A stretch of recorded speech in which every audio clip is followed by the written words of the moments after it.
Queria hoje tratar um pouco dos fundamentos. A Bíblia tem, sim, muito a nos ensinar sobre várias áreas da nossa vida. A história, o relato bíblico da história é, sim, verdadeiro em tudo que ela se propõe a dizer e ensinar a alguns que querem questionar. A palavra de Deus fala sobre casamento. Nós estivemos há 2 semanas tratando sobre isso no acampamento. Fala sobre o governo da igreja, fala sobre filhos. Ela nos ensina a respeito do que é uma sexualidade sadia. Mas o alvo não somos nós, nem nossas histórias, nem a minha e a sua história. E eu fiquei contente ontem de ver o Jonas, a expressão que ele usou. A história desse universo é a história de Deus e não a nossa. Ela nos envolve, é claro, mas nós somos coadjuvantes. A ideia de que o homem é a medida de todas as coisas é uma distorção que veio por causa do pecado. O homem não é o centro, Deus é. E desde a entrada do pecado, como nós vamos ver, o caos predomina, sim, debaixo do governo soberano. Tudo que existe acontece. Deus não somente sabe, Ele governa. Está debaixo do governo, cada detalhe, cada dificuldade na minha e na sua vida, agora, que está acontecendo nesse exato momento, Deus está no governo. Mas as dificuldades, elas existem, a dor, o sofrimento, sejam elas quais forem, elas só existem porque um dia o pecado entrou. E é por isso que nós precisamos, volta e meia, tratar desta história. Voltar aos fundamentos é entender as perguntas centrais. Deus existe? Quem é Ele? Quem nós somos? Qual que é o significado, o sentido da vida? Por que nós estamos aqui? Por que há tanto mal no mundo? O que vai acontecer quando eu e vocês partirmos desta vida? Todo mundo quer saber disso. Mas para nós termos a resposta, nós precisamos conhecer a história. Não a história do homem, mas a história de Deus, que Ele revelou no governo dele sobre o homem. E essa é a história da redenção. Eu não preciso dizer que a única base que nós temos para saber dessa história é esse velho livro. Velho, encerrado há 2000 anos, mas que fala hoje aqui para nós. Porque não é um livro, nem um conjunto de livros, é a palavra de Deus.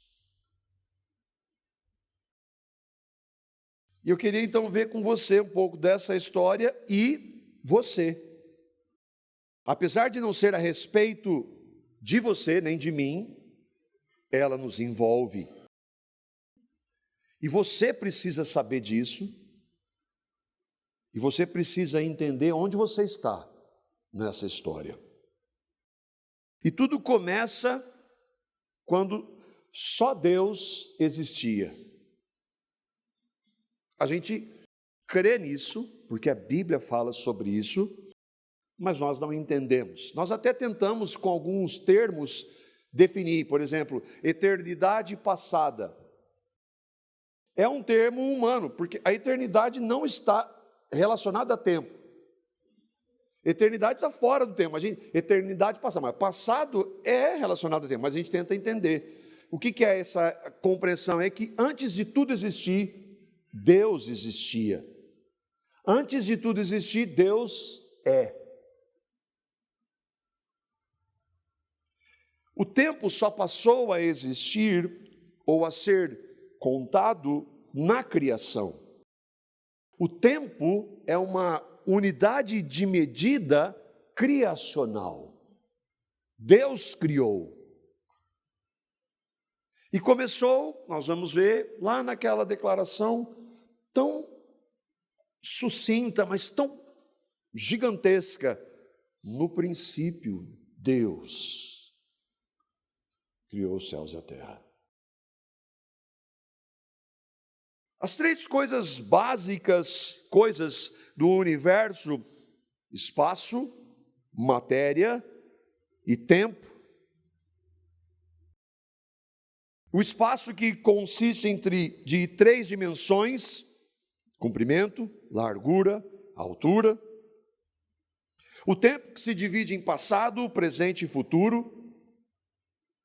A matéria, que é a energia, e aí a gente já começa a ter algumas dificuldades, ação e fenômeno. Tudo isso foi criado.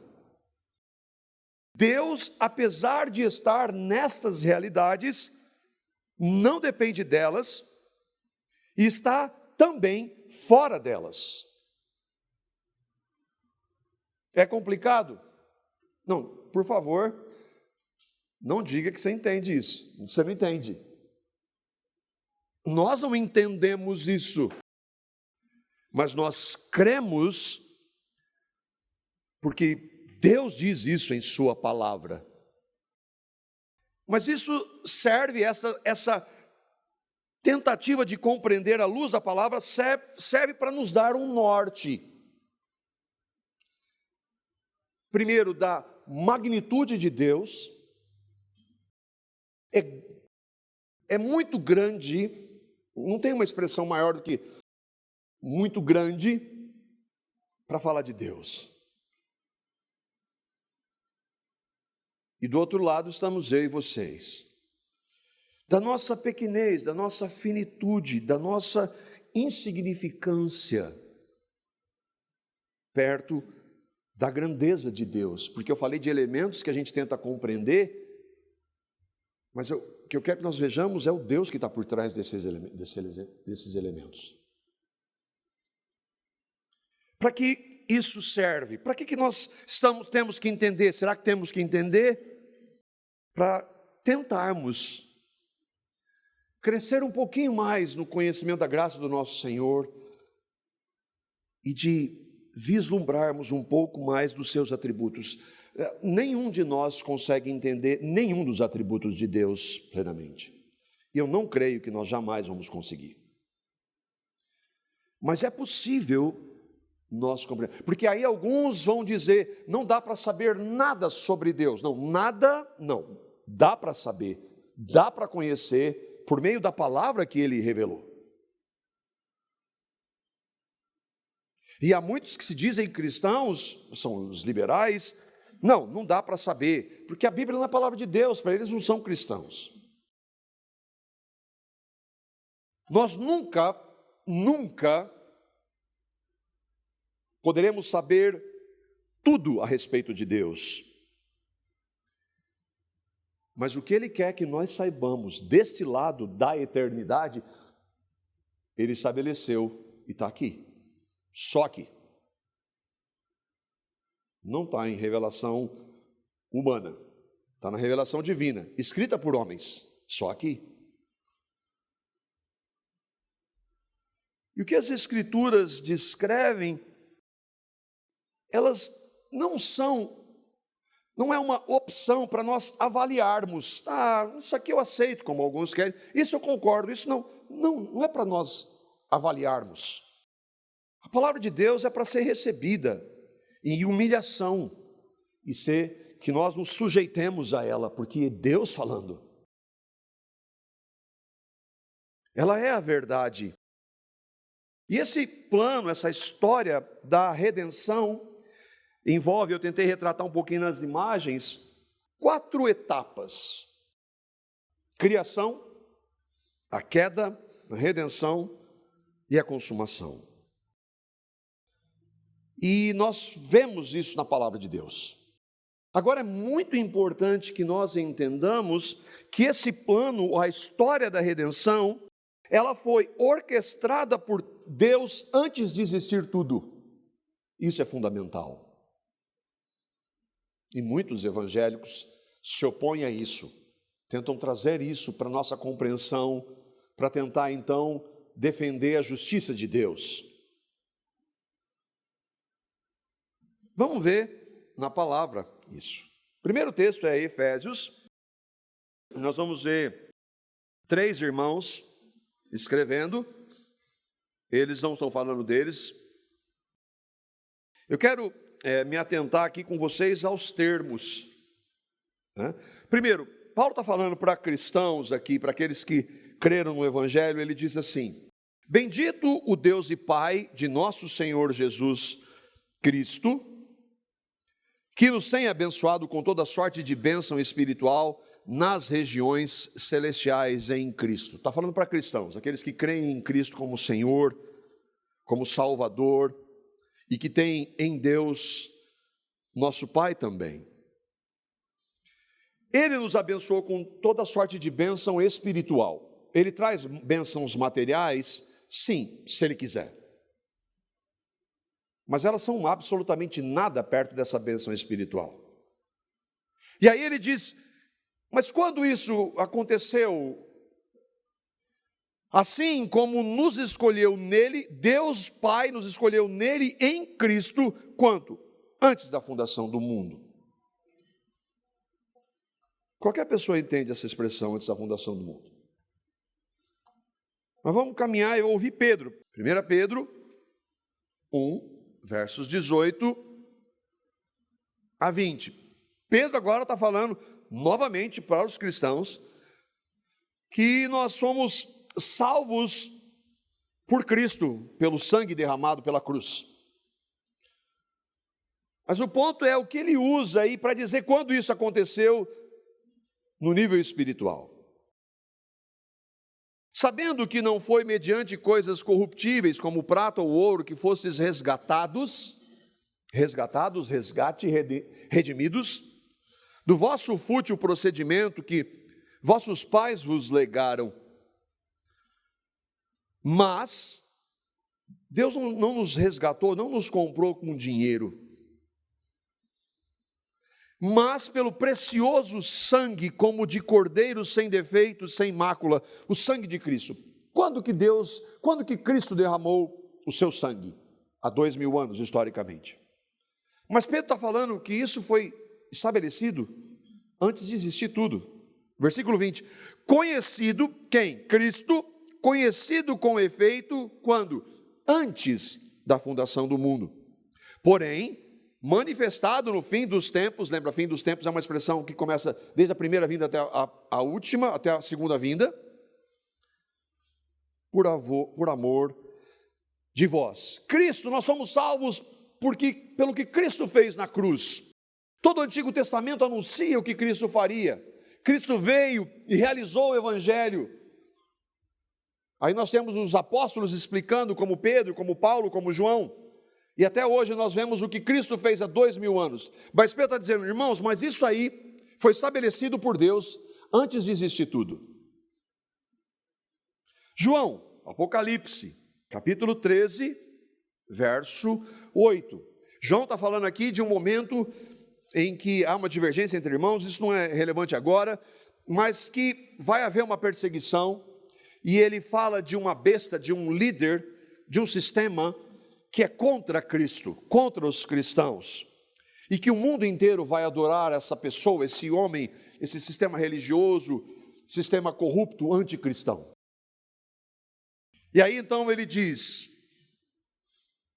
Apocalipse 13, 8, e adorá-la-ão, a besta, ou o sistema, ou um líder, todos os que habitam sobre a terra. Naquele momento, quando houver um governo mundial de um líder anticristão, todos vão adorar. Quem? Aqueles cujos nomes não foram escritos no livro da vida. Quem tem o nome escrito no livro da vida? Aquele que creu no Evangelho. Quando uma pessoa crê no Evangelho, o nome dela é escrito no livro da vida? É isso? Não. O nome foi escrito quando? Foi escrito no livro da vida do Cordeiro que foi morto desde a fundação do mundo. Antes de existir tudo, se você e eu cremos hoje no Evangelho, o nosso nome foi escrito no livro da vida.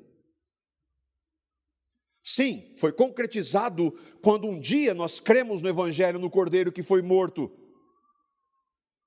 Mas isso só aconteceu, nós só cremos porque um dia da nossa perspectiva, antes de existir tudo, antes de existir tempo, Deus havia escrito o nosso nome lá.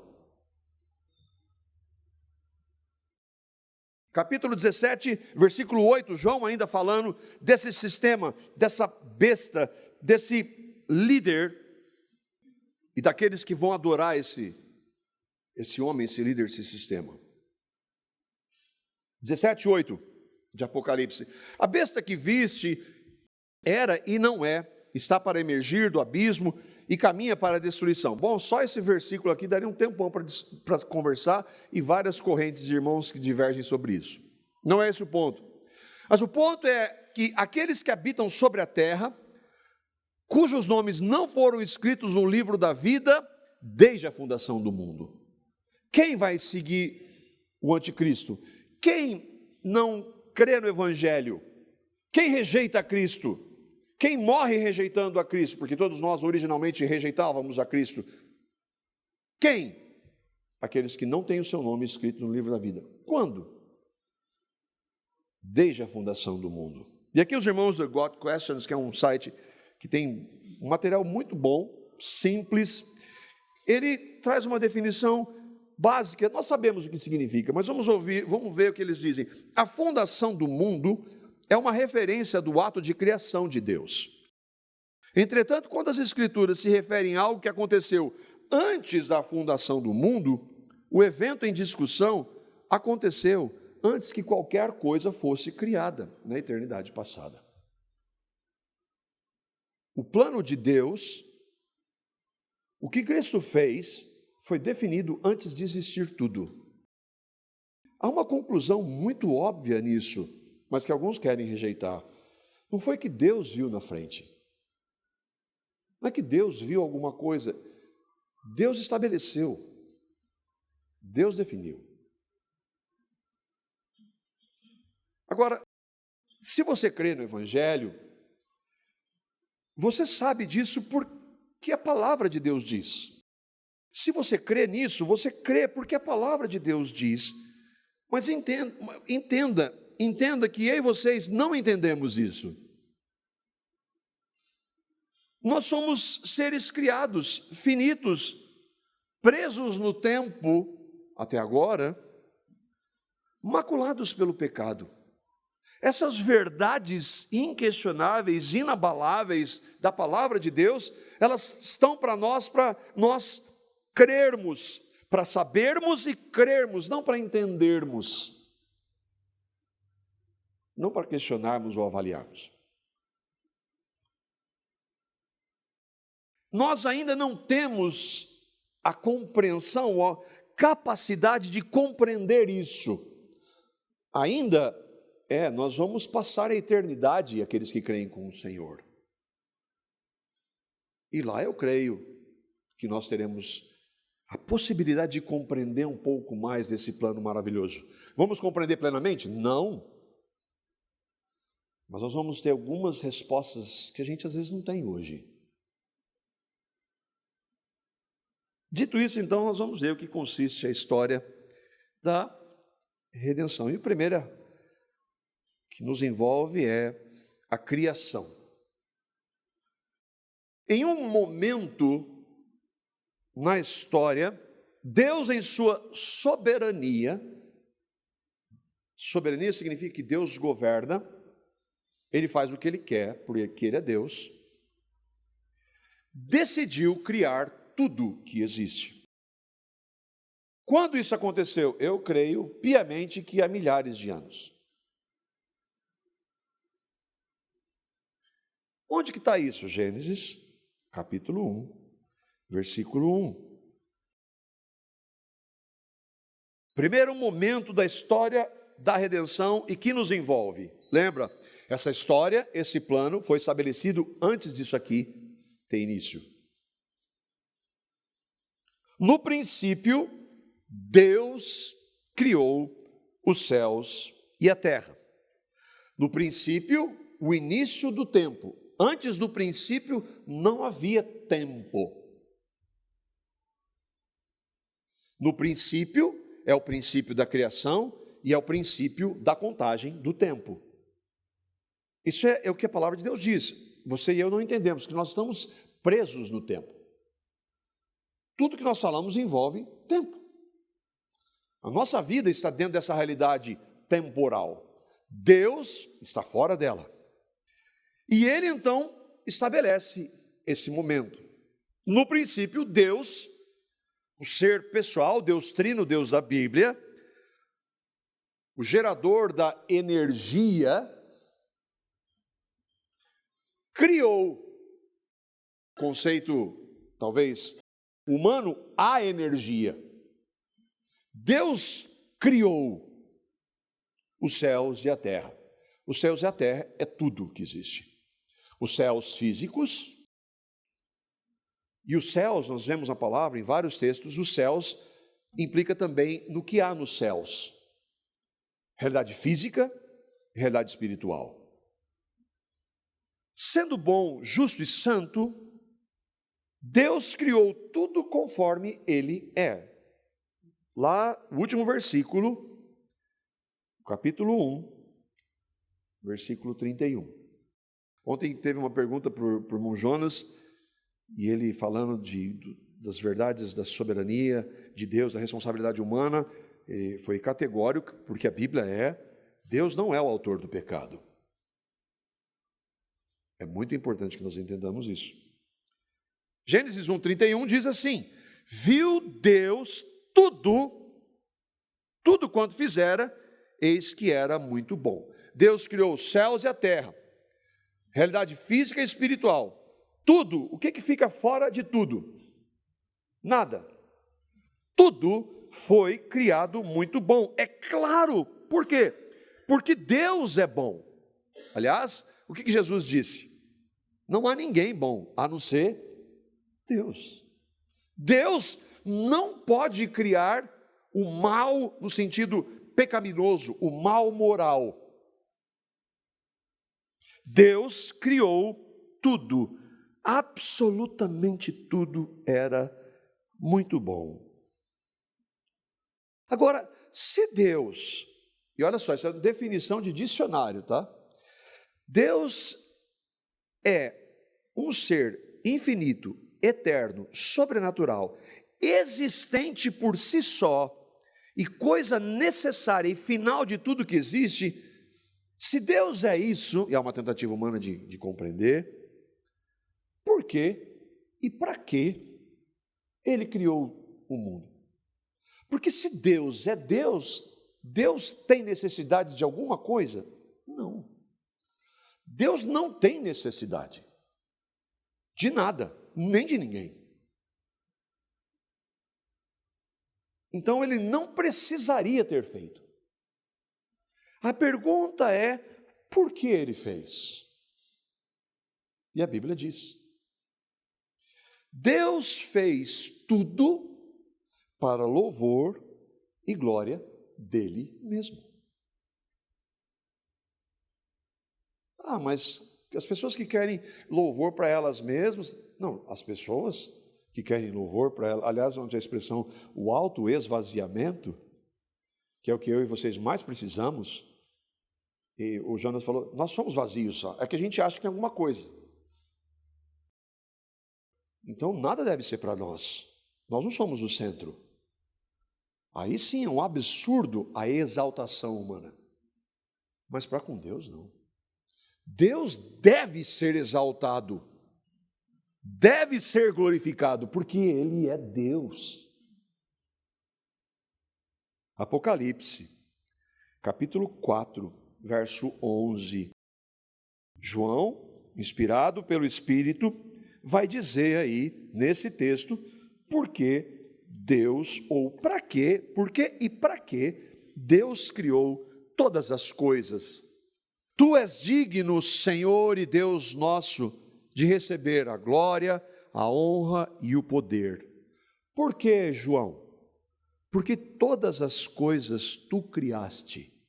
Sim, por causa da tua vontade vieram a existir e foram criadas. Ele fez porque ele quis. Ele é Deus. Tudo, absolutamente tudo, foi criado por ele, para a glória dele. A resposta do porquê e para quê? Primeiro, ele criou porque ele assim desejou, em sua vontade, boa, agradável, perfeita, soberana. Ele não precisava, ele não tem necessidade de absolutamente nada. Outra coisa que nós não fazemos a menor ideia, nós temos várias, inúmeras necessidades. Deus não tem nenhuma.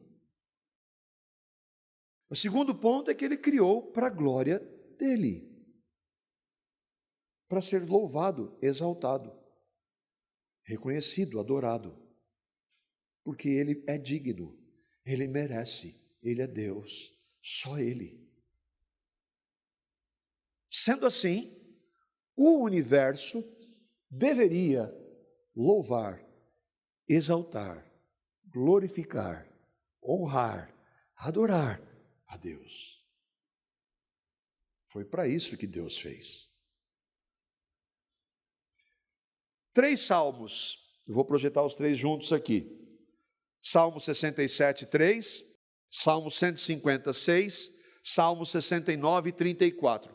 Olha só o que a palavra de Deus está dizendo. Deus está dizendo para nós: louvem-te os povos, ó Deus. Quais? Todos. Todos os povos devem louvar a Deus. Todo ser que respira, louve ao Senhor. E às vezes nós temos lá um periquito em casa,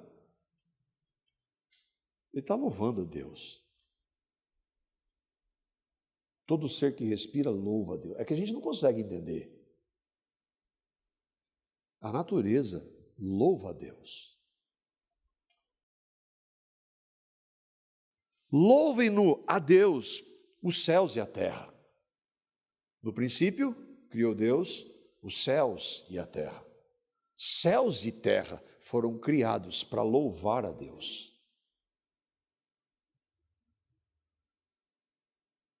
Primeira etapa, criação. Deveria ser assim, mas houve a queda. Agora, não se esqueça que Deus, o plano que ele estabeleceu foi quando? Antes da fundação do mundo. Dentro desse plano, o que havia estabelecido o Senhor? O Cristo que morreria. Sim ou não? Nós lemos os textos da palavra, sim ou não? Então, significa absolutamente claro para quem quer, para qualquer pessoa que tem um pouquinho de raciocínio, que a queda, a entrada do pecado, não pegou Deus de surpresa e fazia parte desse plano soberano dele. Você entende isso? Não. Mas eu me submeto porque Deus diz isso em sua palavra. E esse é o meu e o seu papel. A queda, que é a entrada do pecado, não pegou Deus de surpresa. Agora, tem evangélicos que dizem isso.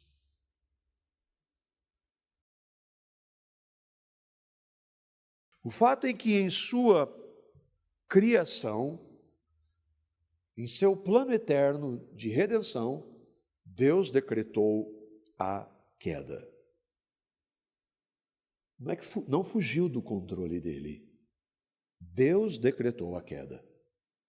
Ah, mas você está dizendo que ele, inclusive as decisões de pecado. Não estou dizendo isso, porque a Bíblia não diz isso. Mas Deus decretou a queda. Por se Cristo foi imolado antes de existir tudo, faz parte dos decretos soberanos de Deus. Deus criou dois seres que têm a capacidade de escolha, que tinham a capacidade de escolha, até aquela hora. Os anjos, seres espirituais, que há uma distinção deles, a palavra fala de algumas nomenclaturas, nós não sabemos exatamente, porque ela não se atenta a isso, a explicar o que é, o que faz um querubim, o que faz um serafim, ainda que alguém tente compreender isso. Nós temos alguns relances na Escritura, mas não é o propósito. O fato é que Deus criou seres espirituais, com vontade, seres pessoais, espirituais. E eu, o homem, também um ser espiritual, só que com um corpo físico. Lembra que tudo era muito bom. Deus criou os céus e a terra, tudo que neles há, e tudo era muito bom. Não havia nada de errado até ali. Vários textos, nós não temos tempo, vários textos falam dos anjos e do homem. Vamos ver apenas um, é uma compreensão, é uma implicação para o texto aqui, do que seriam esses seres que estão nos céus, por exemplo. Neemias, capítulo 9, versículo 6. Há vários outros textos, irmãos, que falam dos anjos, né? Muitos textos, nós não teríamos tempo. Aliás, nós temos um estudo no site, Anjos e Demônios, que está lá, da criação, que fala da criação, fala um pouco mais sobre isso. O profeta diz: só tu és Senhor, tu. Eu gosto sempre de colocar, quando se refere a Deus com maiúsculo, eu não coloquei aí. Tu fizeste o céu, os céus dos céus e todo o seu exército, a terra e tudo que nela há, os mares e tudo quanto há neles, e tu os preservas, a todos convida, e o exército dos céus te adora. Alguns irmãos vão dizer, não, está falando do exército da realidade física, das galáxias, das estrelas, mas não podemos compreender esse exército dos céus como seres espirituais. Mas em algum momento que a palavra de Deus não especifica, entre Gênesis capítulo 1, versículo 31, quando Deus criou tudo muito bom, e Gênesis capítulo 3, versículo 1, que nós vamos ler, que fala da serpente, em algum momento ali nesse relato, aconteceu algo. Lembra? Dois seres que têm a capacidade de escolher, que tinham os anjos e o homem. Os anjos, por sua vontade, parte deles nós não sabemos, alguns textos talvez não nos deem a ideia de que 1/3 dos anjos criados se rebelaram contra Deus, capitaneados pelo chefe, se rebelaram contra Deus por sua livre e espontânea vontade. Se rebelar é pecado contra Deus. E o irmão Wayne Grudem, ele nos ajuda, ele diz assim: quando Deus criou o mundo, ele, Deus, viu tudo o que havia feito e tudo havia ficado muito bom. Isso significa que o mesmo mundo angelical que Deus havia criado não possuía anjos maus nem demônios àquela altura. Mas quando chegamos a Gênesis 3, percebemos que Satanás, na forma de uma serpente, tentou Eva para que pecasse. Nós vamos ler esse texto.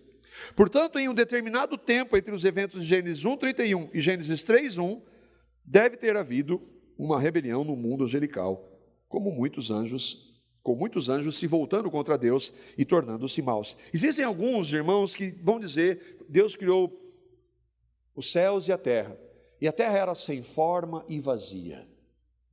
Alguns vão dizer que a terra se tornou, porque o verbo no hebraico dá essa compreensão, de que ela se tornou, então se tornou por causa da queda, mas não tem nada a ver o texto. A queda acontece depois de Gênesis 1:31. Quando? Nós não sabemos. O fato é que ela acontece. E outra, foi muito rápida. Se nós partirmos da literalidade do texto, da criação de 7 dias como de 24 horas, não demorou tanto tempo assim como alguns querem defender.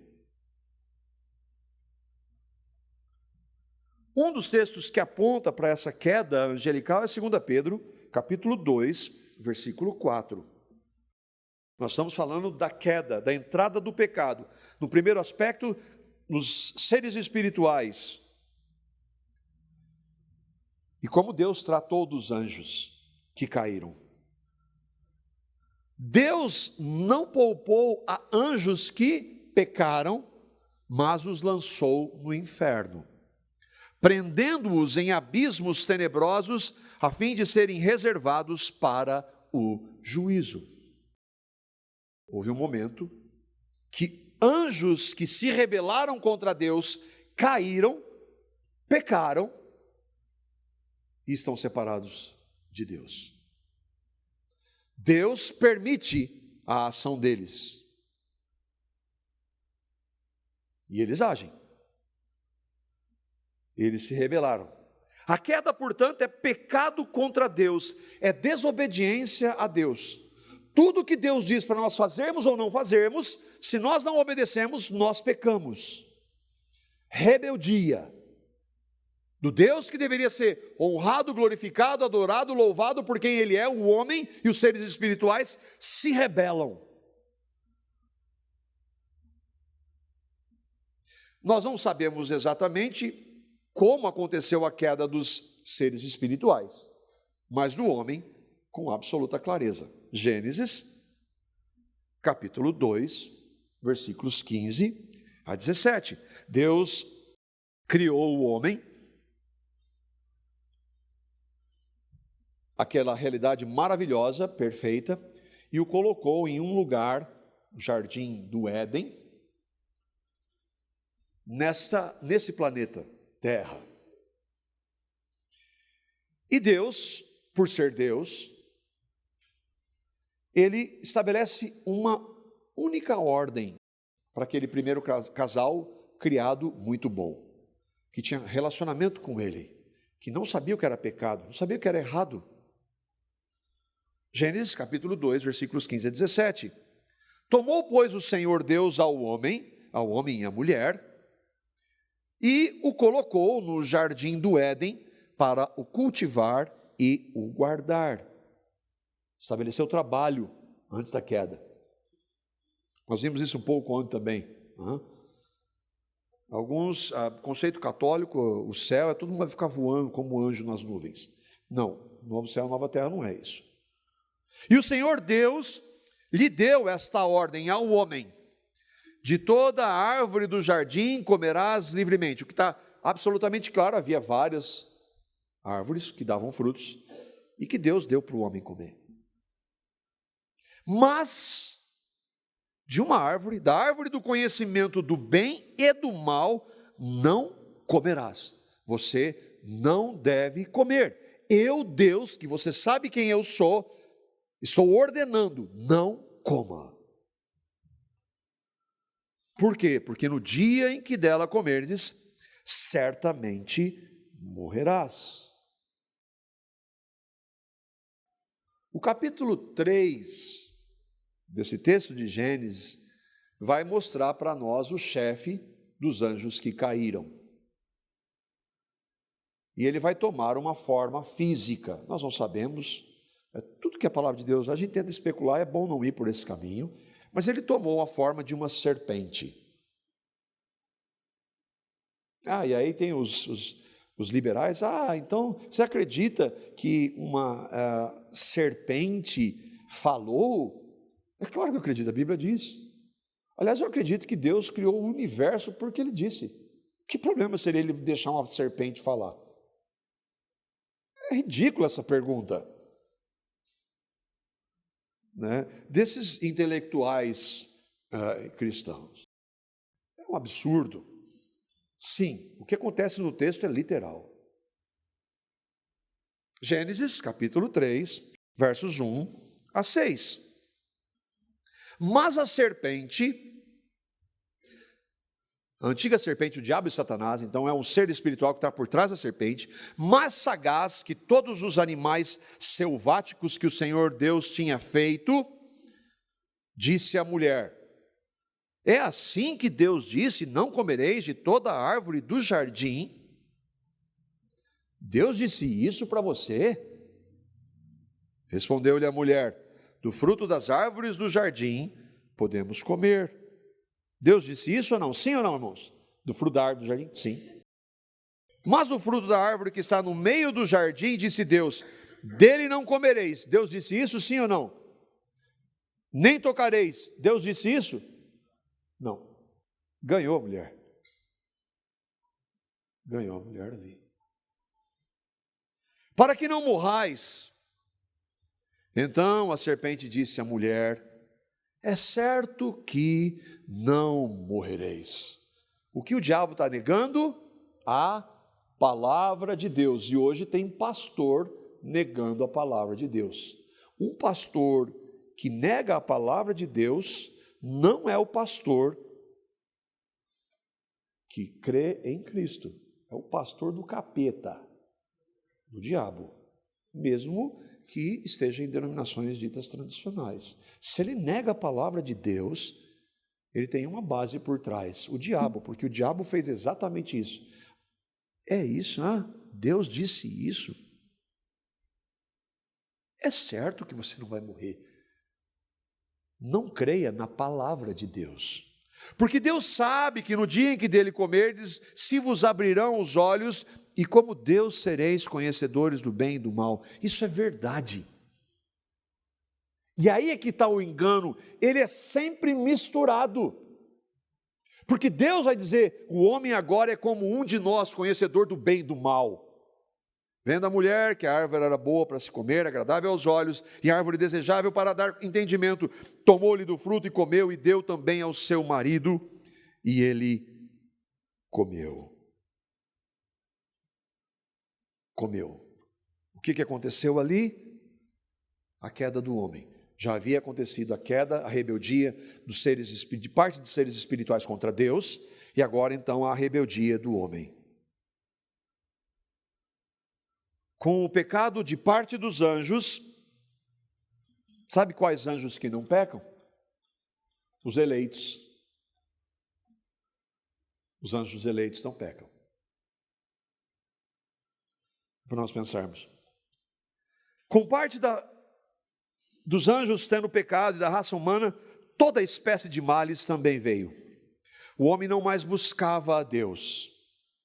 É isso que ele faz? Quando ele peca, o que ele vai? Ele vai atrás de Deus? Não, ele foge. Ele cria sua religiosidade. Ele vai agora botar uma tanguinha. Porque não tinha problema em estar nu com a esposa dele, mas agora ele tem vergonha. O pecado entrou ali. Ele não mais busca a Deus, ele foge de Deus. E outra, ele vai se opor a Deus. O homem vai agora trocar a verdade de Deus pela mentira. Ele se rebela contra tudo que Deus ordena. Ele se opõe, ele odeia a Deus. Essa é a realidade daquele primeiro homem, daquela primeira mulher, dos filhos deles, dos filhos dos filhos deles, dos filhos dos filhos dos filhos deles, até chegar em mim e você. Eu e você somos assim. Nascemos assim. Por um homem entrou o pecado no mundo, pelo pecado a morte. Por quê? Por quê? Porque todos pecaram. Uma das consequências da entrada do pecado, nós vamos morrer. Você vai morrer ou não? Bom, a gente não sabe, Jesus pode voltar antes. Mas daqui 100 anos, alguém aqui vai estar vivo? Não. Várias consequências. A pior delas foi a rejeição, a oposição a Deus. Mas aí veio a dor, as doenças e todo o mal que existe. Agora não se esqueça, Deus estabeleceu um plano antes de existir tudo. E a terceira etapa desse plano é a redenção. A palavra redenção, Jamil trouxe aqui, é ato ou efeito de redimir. E é maravilhoso que é resgatar. libertar, tornar a obter. O homem no pecado está separado de Deus, não busca Deus, não quer Deus. E Deus seria absolutamente justo em condenar toda a raça humana, porque Ele fez isso. Mas Deus tem um plano para os seus, que Ele estabeleceu antes de existir tudo. E esse plano é de resgatar, de redimir, de tornar a obter aquele homem que se opôs a Ele. Deus disse ao homem que se ele pecasse, ele certamente morreria. Ele morre fisicamente, morre espiritualmente e morre eternamente. Condenados à morte eterna, justamente por Deus. Efésios capítulo 2, versos 1 a 3. Eu vou saltar o mas aí, nós vamos voltar nele. O estado do homem é esse, ele não busca a Deus, nenhuma expressão de religiosidade está buscando a Deus. Por favor, irmãos, entendam. Aí a pessoa que está naquela religião, ela está buscando, não, ela não está buscando a Deus. Leia Romanos 1, leia várias vezes Romanos 1, peça para Deus mostrar para você ali. O homem que está numa religião qualquer, que não está buscando a Deus, ele está trocando Deus pela mentira. Ele não está buscando a Deus, seja a religião que for, inclusive aquelas que usam o nome de Jesus, mas que não tem nada a ver com o Evangelho, não está buscando a Deus. Qual que é o nosso estado depois da queda? Olha o que o apóstolo Paulo diz, antes do mas, nós vamos voltar para ele. Estando vós mortos, lembra, no dia em que você comer, você vai morrer. Vocês estão mortos. Mas peraí, eu estou vivo agora. Não, você está vivo agora. Você vai morrer fisicamente por causa da entrada do pecado, mas agora você está morto espiritualmente, você não tem nada com Deus. Estando vós mortos no quê? Nos vossos delitos e pecados. O que é isso? Rebeldia, oposição, queda. Nos quais andastes outrora, ele está falando para os cristãos, mas toda ela é a realidade que nós tínhamos antes. Segundo o curso desse mundo, como é que anda as pessoas sem Cristo? Segundo o curso desse mundo, esse sistema maligno. Segundo o príncipe da potestade do ar, quem é o príncipe da potestade do ar? Aquele lá que agiu naquele momento, ele age hoje. Do espírito que agora atua nos filhos da desobediência. Todos aqueles que não creem no Evangelho são filhos da desobediência, estão debaixo da ira de Deus, são filhos espirituais do diabo, mesmo que estejam numa igreja na religião evangélica, se não creram no Evangelho, é tudo isso. Entre os quais também nós andamos outrora, segundo as inclinações da nossa carne. Então, nós estamos debaixo do governo do diabo, nós estamos num sistema maligno no mundo, e nós somos levados para a nossa propensão para o pecado, que é a carne. Fazendo a vontade da carne, dos pensamentos, e éramos por natureza filhos da ira, como também os demais. Mas Paulo está falando aí, éramos, antes de Cristo. Todo aquele que não crê no Evangelho é isso aqui.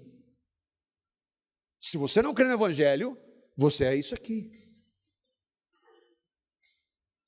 Esse é o estado de todo ser humano, de acordo com a Bíblia, desde que nasce. Mesmo todos os religiosos que não creem no Evangelho, eles são isso aqui. A humanidade ama o pecado, odeia a Deus, não quer a Deus, não o busca, não quer mudar. Deus seria absolutamente justo em condenar a todos. Mas qual a palavra que eu tirei aí, irmãos, que está aí no texto? Me ajudem. Tem o que aí? Mas, não tem? Tem ou não? Efésios capítulo 2, versículo 1. O que Deus, a primeira palavra que diz aí, irmãos?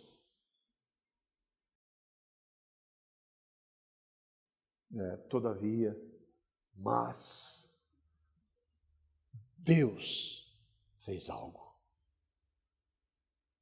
Deus fez algo, porque só Ele poderia. Versículos 4 a 9, de novo tem mais aí. Mas Deus, e entenda essas três palavras, porque se eu e você cremos no Evangelho, é por causa desses atributos de Deus por nós. Mas Deus, bom, o homem é isso. O homem é isso que nós vimos. Mas Deus fez algo. Deus, sendo rico em misericórdia, não nos dando o que nós merecíamos. Com seu grande amor, Ele amou porque Ele é amor. Não havia nada em nós. Nós não somos boas pessoas. Nós não somos o centro do coração de Deus. Deus fez isso porque Ele é amor. Com seu grande amor com que nos amou. Lembra, Paulo falou assim, nós éramos, não são todos aqueles que creram e que agora não são mais assim. Ele nos amou com grande amor. Estando nós, como Ele nos amou? Estando nós mortos, nós estávamos mortos. Não estávamos buscando a Deus. Não há ninguém que busque a Deus. Nós estávamos mortos nos nossos delitos. Ele nos deu vida juntamente com Cristo. O que um morto faz? Vai lá no cemitério, xinga o morto, chuta o morto. O que ele vai fazer? Nada. O morto não faz nada, porque ele está morto. A não ser que Deus dê vida, ele vai continuar morto. Mas Deus deu vida. Por quê? Pela graça. Ele nos deu algo que nós não merecíamos. Misericórdia, Ele não nos deu o que nós merecíamos. E pela graça Ele nos dá algo que nós não merecemos. Deus, em sua graça, misericórdia e amor, nos salvou. Juntamente com Ele, com Cristo, nos ressuscitou e nos fez assentar nos lugares celestiais em Cristo Jesus, para mostrar nos séculos vindouros a suprema riqueza da sua graça, em bondade para conosco, em Cristo Jesus.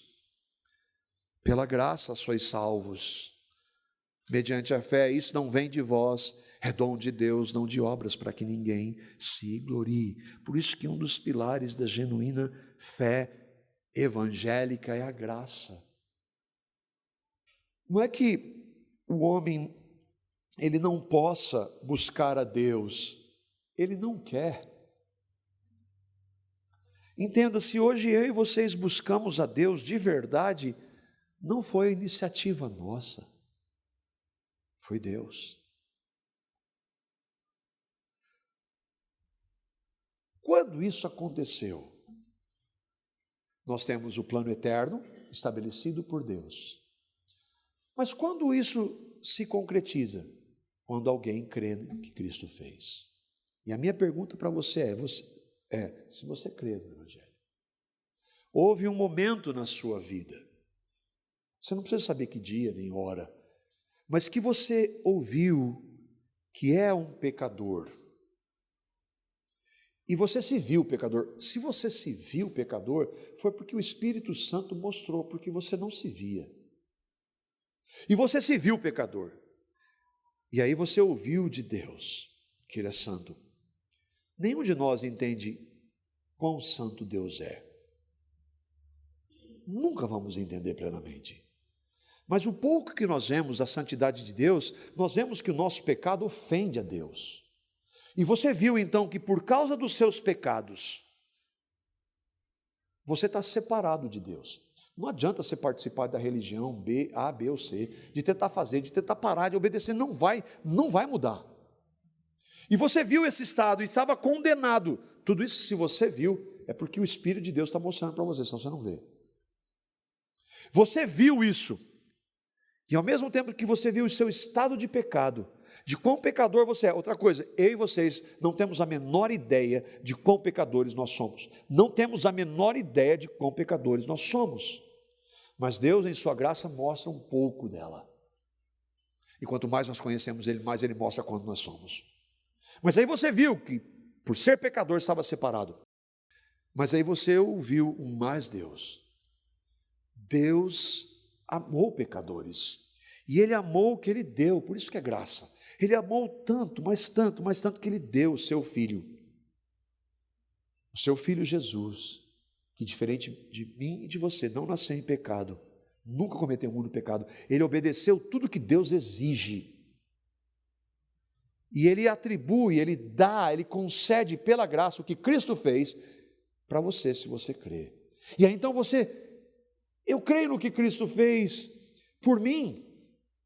E a palavra diz que todos aqueles que o receberam, deu-lhes o poder de serem feitos filhos de Deus. Eu recebo a Cristo pela fé, eu creio no que Ele fez, eu me arrependo dos meus pecados, eu creio no que Cristo fez por mim, em sua morte e ressurreição por mim, na minha morte e ressurreição com Ele, eu recebi. Você crê nisso? É aqui que eu e vocês entramos na história. Nada mais importa se você não crê no Evangelho. Deus, para aqueles que creem, lembra, nós amávamos o pecado. Como é que eu sei? Nós amávamos o pecado, agora nós o odiamos. Nós odiávamos a Deus, agora nós o amamos. Nós não o buscávamos, mas agora o buscamos. Nós temos um desejo de viver para Ele. Paulo, em Gálatas capítulo 6, versículo 14, vai dizer, essa é uma de tantas características de alguém que creu no Evangelho. É a nossa relação com esse sistema, com esse mundo. Olha o que ele diz, vê se isso é verdade para você. Longe de mim esteja gloriar-me, a não ser na cruz do nosso Senhor Jesus. Porque em Cristo o mundo que eu tanto amava está crucificado para mim e eu para o mundo. É claro que nós somos influenciados e ainda somos tentados, mas não há mais prazer.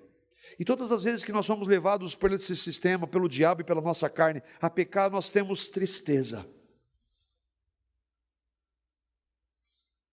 O redimido, redenção, resgatado, reconciliado, perdoado, salvo, tem agora uma guerra contra a nossa carne, com a sua carne. Ele vê esse mundo, esse sistema caído, não tem prazer nele. E ele deseja viver em tudo para agradar a Deus. Essa é uma evidência clara daqueles que creram. Nós somos perfeitos? Não. Mas nós temos um desejo de viver para a glória, no quê? Em tudo. Onde Ele nos coloca. Enquanto nós aguardamos o quê? A consumação. Consumar é o ato de levar algo ao seu termo, ao fim, à conclusão. Esse plano estabelecido por Deus tem uma conclusão, no sentido de que essa realidade vai ter um fim.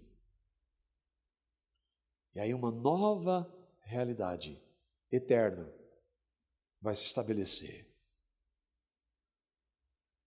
Ela aparece várias vezes na palavra de Deus e se refere ao fim dessa realidade. E eu queria terminar lendo o que o Senhor Jesus, o Redentor, disse em Mateus capítulo 13, versos 37 a 43. Jesus está explicando a parábola, uma parábola que nós chamamos de joio do trigo. E ele vai explicar o que vai acontecer na consumação, para aqueles que creram no Evangelho, receberam a Cristo, e aqueles que continuam rejeitando. É Jesus quem está dizendo isso para os seus discípulos. Ele diz assim, ele, Jesus, respondeu, o que semeia a boa semente é o Filho do homem, é o Evangelho, é Ele mesmo. O campo é o mundo, onde a boa semente, onde o Evangelho é anunciado? Ide por todo mundo, pregar o Evangelho a toda criatura. A boa semente são os filhos do reino, aqueles que creram no Evangelho, aqueles que creem em Cristo. Os joios são os filhos do maligno, aqueles que rejeitam a Cristo.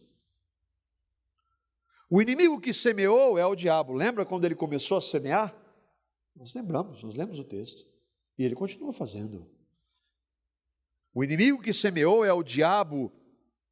A ceifa, a colheita, é a consumação do século. O fim desta realidade. Os ceifeiros são os anjos. Deus vai enviar os seus anjos com grande clangor de trombeta, e Ele vai juntar os seus escolhidos dos 4 cantos da terra, para nós estarmos com Ele. Assim como o joio é colhido e lançado ao fogo, assim será na consumação do século. O que é o joio? Os filhos do maligno.